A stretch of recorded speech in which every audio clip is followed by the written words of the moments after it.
Everyone. आज हमारा जो टॉपिक है वो है vapour pressure of solution of solids in liquids, या फिर हम इसको बोलेंगे Rawls law for solution containing non volatile solute. Last time हमने पढ़ा था वेपर प्रेशर सॉल्यूशन का, लेकिन वो सॉल्यूशन जो था वो लिक्विड का लिक्विड में था, मतलब उसमें हमारे पास सॉल्वेंट भी लिक्विड था और सॉल्यूट भी लिक्विड था। लेकिन अब हम पढ़ेंगे कि वेपर प्रेशर किसका, उस सॉल्यूशन का जिसमें हमारे पास सॉलिड का और लिक्विड का मिलकर जो सॉल्यूशन बना है। मतलब जो सॉल्यूट होगा वो सॉलिड होगा और जो सॉल्वेंट होगा वो क्या होगा, लिक्विड होगा। या फिर इसको हम बोल सकते हैं राउल्स लॉ। पहले हमने वोलेटाइल सॉल्यूट के लिए पढ़ा था। वोलेटाइल सॉल्यूट वो सॉल्यूट होता है जो वेपर्स बना देगा। अब हम पढ़ेंगे नॉन वोलेटाइल सॉल्यूट के लिए जो वेपर्स नहीं बना सकते हैं। ये भी हमारे पास एक मोस्ट इंपॉर्टेंट टाइप क्लास है सॉल्यूशंस की, सॉलिड एंड लिक्विड, जो कैसे बनती है जब हम सॉलिड को किसमें डिसॉल्व करते हैं, लिक्विड में डिसॉल्व करते हैं। जैसे एग्जांपल होगी सोडियम क्लोराइड हो गया, जिसको कॉमन सॉल्ट भी बोलते हैं, ग्लूकोज हो गया, शुगर इन वाटर हो गया। ये सारी हमारे पास एग्जांपल है किसकी, सॉलिड इन लिक्विड की, जिसमें हमारे पास सोल्यूट क्या होता है, सॉलिड होता है, और जो हमारे पास सॉल्वेंट क्या होता है वो क्या होता है, लिक्विड होता है। तो ये हमारे पास एग्जाम्पल है। लेकिन इनकी जो प्रॉपर्टीज होती हैं, जो हमारे पास ये सॉल्यूशन बनते हैं सॉलिड्स एंड लिक्विड्स, जिनमें हमारे पास नॉन वोलेटाइल सॉल्यूट होता है, इनकी जो प्रॉपर्टीज होती हैं वो इनके प्योर सॉल्वेंट। पहले जब हमने सॉल्यूट, पहले ये सिर्फ सॉल्वेंट था, वाटर प्योर सॉल्वेंट था। जब हमने इसमें सॉल्यूट ऐड किया तो इसकी क्या बन गया, ये सॉल्यूशन बन गया है। तो इस सॉल्वेंट की जो प्रॉपर्टीज होंगी वो सॉल्यूशन से क्या होंगी, फिर अलग होंगी। जैसे हम एक एग्जाम्पल लेते हैं। जैसे हमने क्या किया, हमारे पास क्या है, वाटर था, हमने क्या किया है, एक नॉन वोलेटाइल सॉल्यूट को ऐड किया है सॉल्वेंट में। एक नॉन वोलेटाइल सॉल्यूट को किसमें ऐड किया है, सॉल्वेंट में। सॉल्वेंट हमारे पास क्या था, वोलेटाइल था, क्योंकि सॉल्वेंट हमने बोला कि मैक्सिमम टाइम्स क्या होता है, वोलेटाइल ही होता है। तो नॉन वोलेटाइल सॉल्यूट को हमने ऐड किया है किसमें, सॉल्वेंट में, जो कि क्या है, वोलेटाइल है। जैसे हम एग्जाम्पल लेते हैं शुगर इन वाटर की एग्जाम्पल, शुगर इन वाटर। तो इसमें क्या होगा, हमारे पास जब शुगर को वाटर में डिसॉल्व करेंगे तो ये सोल्यूशन बना देगा, सोल्यूशन बनाएगा। लेकिन हमारे पास शुगर क्या है, यहाँ पे सोल्यूट है, लेकिन कौन सा सोल्यूट है, नॉन वोलेटाइल सोल्यूट, जो हमारे पास वेपर्स नहीं बना पाएगा। अब अगर हम क्या करेंगे, अब जो है एवापोरेशन का प्रोसेस होने देंगे। अगर हमारे पास उस सोल्यूशन की क्या होगी, एवापोरेशन होगी, तो एवापोरेशन की वजह से क्या होगा, जो हमारे पास वेपर फेज में क्या चल जाएंगे, उस सब्सटेंस के, उस कंपोनेंट के वापस चल जाएंगे जो वोलेटाइल होगा। जैसे यहाँ पे हमने एग्जांपल लिया है कि हमारे पास क्या होगा कि जब हम क्या करेंगे, नॉन वोलेटाइल सॉल्यूट को सॉल्वेंट में ऐड करेंगे, जैसे हमारे पास वाटर में अगर हम उसको ऐड करेंगे, सॉल्यूशन बनाएंगे, तो जब एवापोरेशन का प्रोसेस होगा, एवापोरेशन के प्रोसेस के होने की वजह से क्या होगा, जो वेपर, जो हमारे पास कुछ जो लिक्विड होगा वो किसमें चेंज हो जाएगा, वेपर फेज में चेंज हो जाएगा। लेकिन उस वेपर फेस में जिसमें हमने नॉन वोलेटाइल सॉल्यूट डाला है, अब सॉल्यूट तो नॉन वोलेटाइल है, वो वेपर्स तो बनाएगा नहीं। तो उस वेपर फेस में किसके वेपर्स होंगे, सिर्फ वेपर्स होंगे, कि सिर्फ सॉल्वेंट के। क्या कंसिस्ट करेगा, वेपर ऑफ द सिर्फ सॉल्वेंट, क्योंकि उसमें क्या होगा, सिर्फ सॉल्वेंट के ही वेपर्स प्रेजेंट होंगे, क्योंकि जो हमने सॉल्यूट ऐड करा है वो हमारे पास क्या है, नॉन वोलेटाइल है, वो वेपर्स नहीं बना पाएगा, क्योंकि सॉल्यूट हमारे पास क्या है, नॉन वोलेटाइल है। और जो वेपर प्रेशर होगा अब इस सोल्यूशन का, वो लेस देन होगा vapour pressure of solvent, pure solvent. मतलब जो हमने ये पहले भी पढ़ा था कि अब जो वेपर प्रेशर सॉल्यूशन का होगा वो वेपर प्रेशर प्योर सॉल्वेंट से क्या होगा, कम होगा, क्योंकि पहले से वेपर प्रेशर प्योर सॉल्वेंट का था, जिसमें सिर्फ सॉल्वेंट था, जो कि क्या था, वोलेटाइल था। लेकिन अब जो है सॉल्यूशन में हमने सॉल्वेंट भी है और सोल्यूट भी है, और वो सोल्यूट है जो नॉन वोलेटाइल है।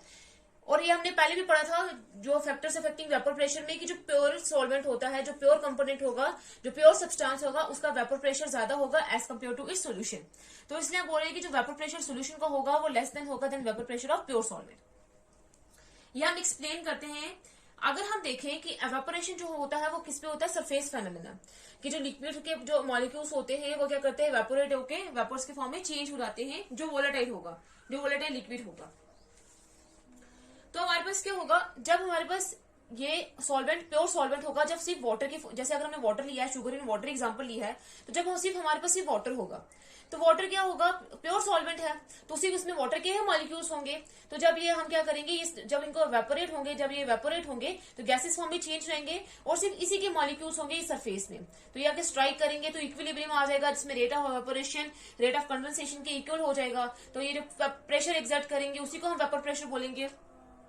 तो ये जो वेपर प्रेशर हमारे पास प्योर सॉल्वेंट का होगा वो ज्यादा होगा, क्योंकि सिर्फ हमारे पास मॉलिक्यूल्स कौन से हैं, सिर्फ मॉलिक्यूल्स हमारे पास किसके होंगे, सिर्फ सॉल्वेंट के मॉलिक्यूल्स होंगे जो लिक्विड से वेपर्स की फॉर्म में चेंज होंगे। लेकिन अगर हम सोल्यूशन की बात करते हैं तो उसमें हमारे पास सोल्यूट भी है, सोल्यूट है, और वो क्या है, शुगर। वाटर में हमने क्या ऐड किया है, शुगर।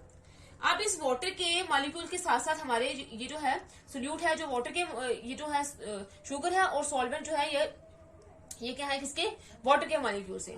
अब जो हमने इसमें शुगर ऐड कर दिया है, इसके पहले हमारे पास सिर्फ सॉल्वेंट थे, अब हमने इसमें सोल्यूट भी ऐड कर दिया है, तब क्या होगा, अब क्या होगा कि पहले जो थे इधर सिर्फ इन्होंने इसी के वेपर्स ने, प्योर सॉल्वेंट के वेपर्स ने स्पेस ऑक्यूपाई करी हुई थी। लेकिन अगर अब हम देखें तो इसमें हमारे पास सोल्यूट भी है, जब हम इसको एवेपोरेट करेंगे तो एवेपोरेट होने के साथ साथ ये हमारे पास है सॉल्वेंट और ये हमारे पास सोल्यूट, सॉल्वेंट के साथ साथ सोल्यूट के मॉलिक्यूल्स भी आ जाएंगे सरफेस पे। तो सरफेस में आएंगे, ये तो वेपोरेट हो जाएंगे, लेकिन ये जो है वो नॉन वोलेटाइल है, ये वेपोरेट होंगी नहीं। तो ये जो दूसरे अंदर मॉलिक्यूल्स है जो सॉल्वेंट के हैं उनको भी वेपोरेट नहीं होने देंगे, क्योंकि ये उनकी जगह स्पेस ऑक्यूपाई कर लेंगे, जिसकी वजह से कुछ ही जो स्मॉल अमाउंट ऑफ सॉल्वेंट है वो वेपर की फॉर्म में चेंज होंगे, और तभी यहाँ पे वेपर्स जो है वो ज्यादा दिखाई दे रहे हैं और यहाँ पे वेपर्स क्या है, कम है। तो कुछ जो हमारे पास लेसर नंबर ऑफ जो सॉल्वेंट के मॉलिक्यूल्स है वो वेपर फॉर्म में चेंज होंगे, और वो क्या करेंगे, लेसर प्रेशर जो है फोर्स एक्सर्ट करेंगे सरफेस पे, जिसकी वजह से हमारे पास वेपर प्रेशर सॉल्वेंट सोल्यूशन का क्या होगा, कम होगा। इसलिए हम बोलते हैं कि जो वेपर प्रेशर प्योर सॉल्वेंट का होता है वो कम होता है as compare to its solution. अब ये जो वेपर प्रेशर प्योर सोल्यूशन का होता है, ये जो प्योर सॉल्वेंट से कम होता है, इसी को हम क्या बोलते हैं, लोअरिंग इन वेपर प्रेशर, जो हमने लास्ट टाइम पढ़ा था, लोअरिंग इन वेपर प्रेशर। जब हम इसमें सोल्यूट मतलब शुगर और ऐड करेंगे तो और शुगर के मॉलिक्यूल सरफेस में आ जाएंगे, और वो सॉल्वेंट के मॉलिक्यूल्स को गैसेस फॉर्म में चेंज नहीं होने देंगे, वेपर फॉर्म में चेंज नहीं होने देंगे।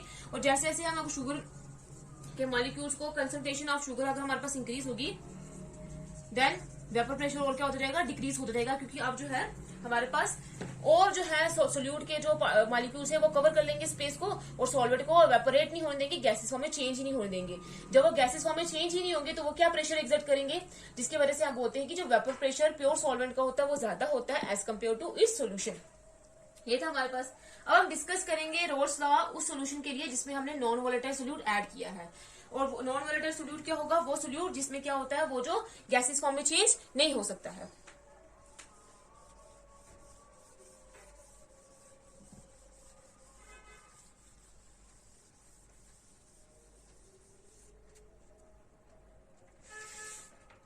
अब अकॉर्डिंग टू रोल्स लॉ,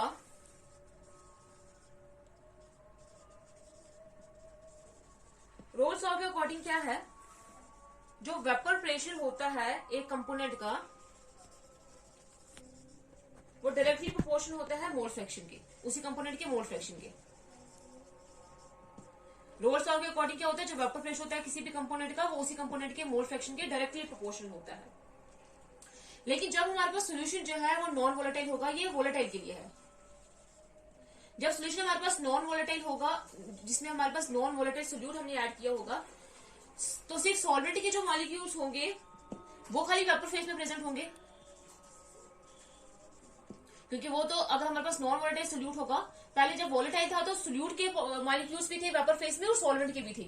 लेकिन अब जब सोल्यूशन नॉन वोलेटाइल होगा तो सोल्यूट जो है वो नॉन वोलेटाइल होगा, तो हमारे पास क्या होगा, ये जो है वेपर फेज में चेंज ही नहीं होगा, तो सिर्फ सॉल्वेंट के ही जो हमारे पास वेपर्स जो होंगे वो वेपर फेज में प्रेजेंट होंगे। तो तब क्या होगा, हमारे पास जो वेपर प्रेशर होगा सोल्यूशन का वो किसके बराबर होगा, वो हमारे पास बराबर होगा वेपर प्रेशर ऑफ सॉल्वेंट के।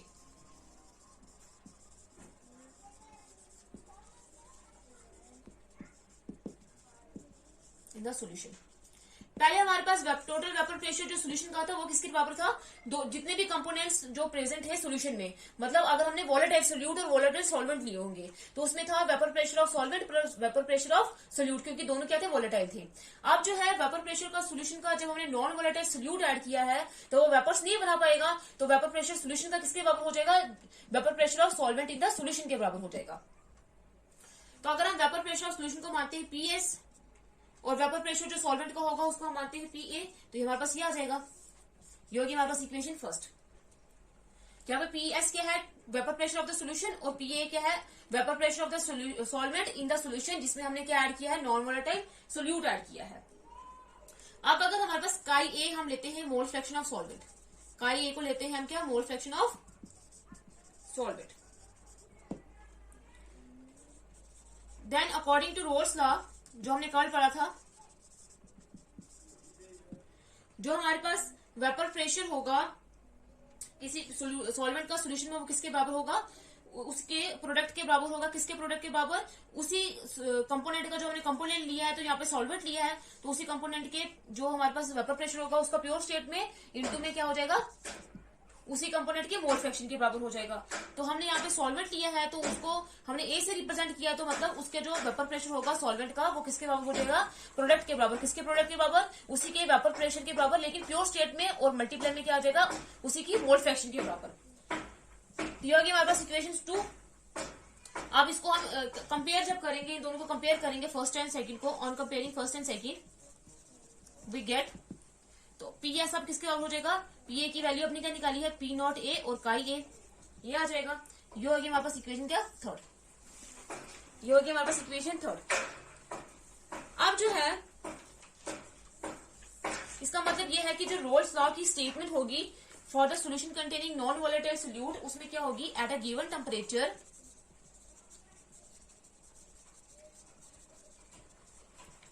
The vapour pressure of the solution containing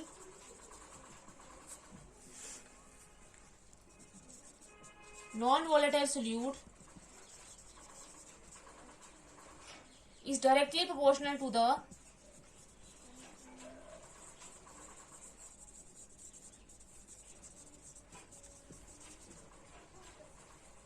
mole fraction of the solvent।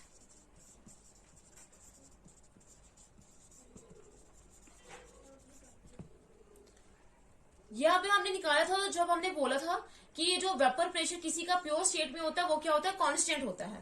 तो अगर हम इसको यहाँ पे हटाएंगे तो ये इसको हम कांस्टेंट मानेंगे, तो अगर कांस्टेंट को हटाएंगे तो यहाँ पे प्रोपोर्शनलिटी का साइन आ जाएगा।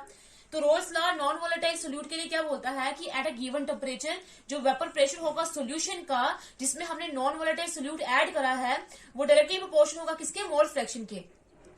लेकिन किसके मोल फ्रैक्शन के, मोल फ्रैक्शन ऑफ सॉल्वेंट के जो है वो डायरेक्टली प्रोपोर्शन होगा, क्योंकि यहां से हमने इसको कांस्टेंट ले लिया है, तो पीएस जो हो जाएगा वो डायरेक्टली प्रोपोर्शन हो जाएगा किसके बराबर, काई के बराबर। ये है किसकी स्टेटमेंट, रोल्स लॉ की स्टेटमेंट, किसके लिए, for the solution containing non volatile solute. अब यहां से हमें पता चला कि जो वेपर प्रेशर सोल्यूशन का होगा जिसमें हमने नॉन वोलेटाइल सोल्यूट ऐड करा है वो किसके बराबर होगा, मोल फ्रैक्शन के बराबर होगा, लेकिन किसकी मोल फ्रैक्शन के डायरेक्टली प्रोपोर्शन होगा, मोल फ्रैक्शन ऑफ द सॉल्वेंट के बराबर होगा। अब अगर हम क्या करते हैं, इसको वापस से लेते हैं इस इक्वेशन को, P S is equal to P nought A chi A. इस इक्वेशन को अगर हम लेते हैं तो अगर हम इसको रीअरेंज करते हैं तो रीअरेंज करके क्या आएगा, पी एस अपॉन काई ए, पी एस अपॉन अगर पी नॉट ए को इधर लेकर आएंगे तो किसका हो जाएगा, काई ए के बराबर हो जाएगा रीअरेंज करके। अब अगर रीअरेंज करने के बाद हम क्या करेंगे, सब्ट्रैक्ट करेंगे हम, जब हमने इसको इक्वेशन को रीअरेंज किया है, रीअरेंज करने के बाद हम क्या करेंगे, अब सब्ट्रैक्ट करेंगे। सब्ट्रैक्ट करने से पहले हमें पता है कि जो मोल फ्रैक्शन यहाँ पे हमने सॉल्वेंट की ली है, तो मोल फ्रैक्शन किसके बराबर होती है, नंबर ऑफ मोल्स, यहाँ पे हमने सॉल्वेंट लिया है तो मोल फ्रैक्शन सॉल्वेंट किसके बराबर होगी, number of moles of solvent upon total number of moles in the solution, ये होती है मोल फ्रैक्शन।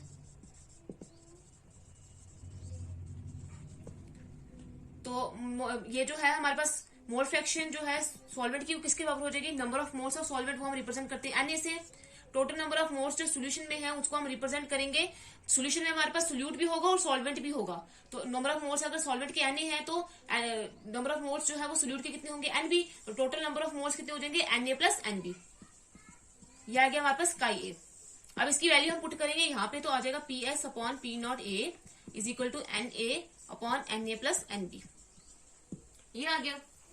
अब हम क्या करेंगे, सब्ट्रैक्ट करेंगे, सब्ट्रैक्टिंग 1 फ्रॉम बोथ साइड्स। दोनों साइड से हम सब्ट्रैक्ट करेंगे 1, तो आ जाएगा क्या, 1 minus PS upon P nought A is equal to 1 minus Na upon Na plus Nb। यह आ जाएगा। अब अगर हम क्रॉस मल्टीप्लाई करेंगे तो क्या आ जाएगा, P nought A minus PS upon P nought A is equal to, cross multiply करेंगे तो आ जाएगा Na plus Nb minus Na upon Na plus Nb। ये प्लस का ये माइनस का कैंसिल, पीछे क्या आ जाएगा, P nought A minus PS upon P nought A is equal to Nb upon Na plus Nb। ये आ गया हमारे पास। अब अगर हमने लिया था कि ये जो काई ए किसके बराबर है, Na upon Na plus Nb, तो यहाँ पे क्या है, Nb upon Na plus Nb। ये क्या है, number of moles of solute है। ये है total number of total numbers of the solution, क्योंकि टोटल नंबर ऑफ मोल्स जो सोल्यूशन में है। तो ये जो Nb है ये हमारे पास क्या है, number of moles of solute. तो ये किसके बराबर हो जाएगी फिर, जैसे हमने यहाँ पे मोल फ्रैक्शन जब सॉल्वेंट की ली थी तो यहाँ पे number of moles of solvent थे upon total number of moles थे। तो जब यहाँ पे नंबर ऑफ मोल्स जो है सोल्यूट के हैं तो ये किसके बराबर हो जाएगी, मोल फ्रैक्शन हो जाएगी किसकी, सोल्यूट की। तो यहाँ पे अगर P nought A minus PS upon P nought ए किसका हो जाएगा, काई बी के। ये हो गया हमारे पास नेक्स्ट इक्वेशन जो है इक्वेशन नंबर 4। अब जो यहाँ पे ये जो P नॉट ए है वो क्या है हमारे पास, जो P नॉट ए है वो हमारे पास क्या है, वेपर प्रेशर ऑफ सॉल्वेंट, लेकिन नॉट है तो in pure state, vapour pressure of solvent in pure state. और यहाँ पे जो P nought A minus PS है वो किसके बराबर है हमारे पास, पहले PS देख लेते हैं। PS जो है वो हमारे पास किसके बराबर है, वेपर प्रेशर ऑफ सॉल्यूशन के बराबर है।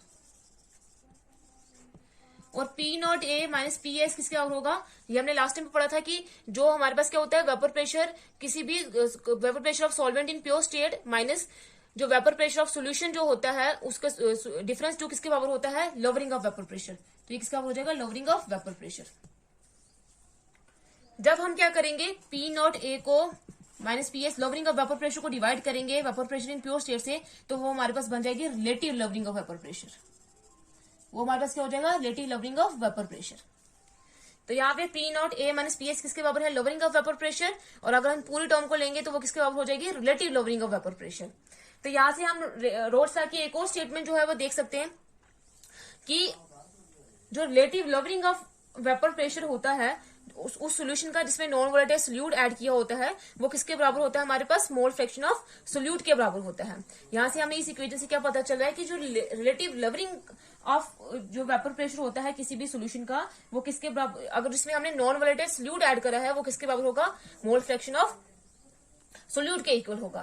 तो ये था हमारे पास क्या, मोल फ्रैक्शन, ये रोल्स लॉ किसके लिए, उस सोल्यूशन के लिए जिसमें हमने नॉन वोलेटाइल सोल्यूट ऐड करा।